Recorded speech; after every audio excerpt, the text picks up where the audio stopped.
Médéric Petit, bonjour.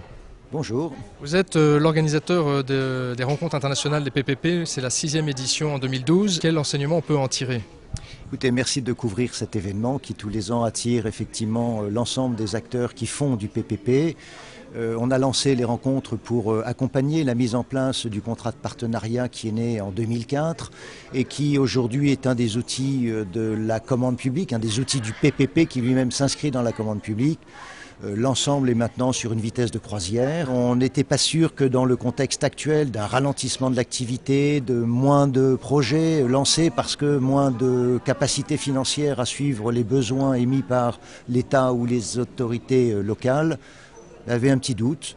Ce doute a été balayé. Ce doute a été balayé par une fréquentation qui est conforme à ce que nous espérions. On fait à peu près la même chose que l'année dernière, qui avait été une année très faste.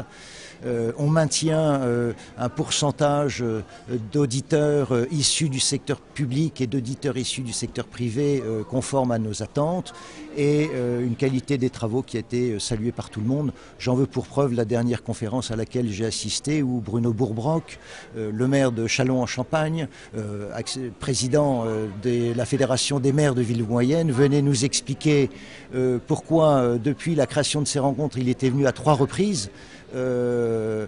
D'abord, quand il s'est posé la question du mode de la commande publique, il souhaitait enclencher pour réaliser le renouvellement de son palais accueillant notamment la grande foire, de son palais des expositions. Puis il est arrivé il y a 2 ans en cours d'exécution pour nous faire part de l'état des lieux. Et de façon extrêmement sympathique et efficace pour nous, il est venu tout à l'heure nous expliquer pourquoi il est aujourd'hui capable de faire partager un retour d'expérience sur un PPP qui a formidablement bien réussi et dont l'inauguration s'est faite il y a quelques jours en présence du président de la République à Châlons-en-Champagne pour ce pavillon ayant vocation à redynamiser le tissu champenois en matière de capacité d'accueil, de grands salons internationaux et de foires.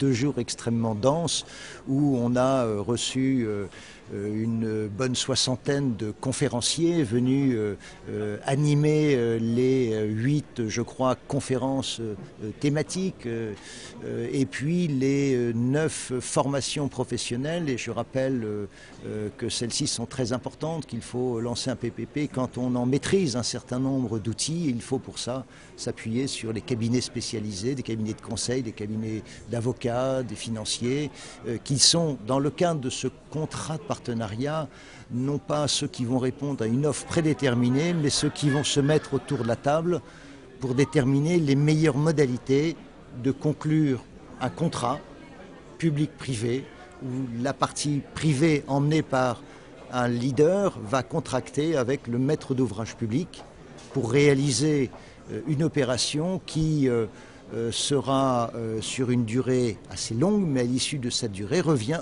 totalement à la propriété du secteur public. Merci beaucoup et à l'année prochaine. Merci, à l'année prochaine.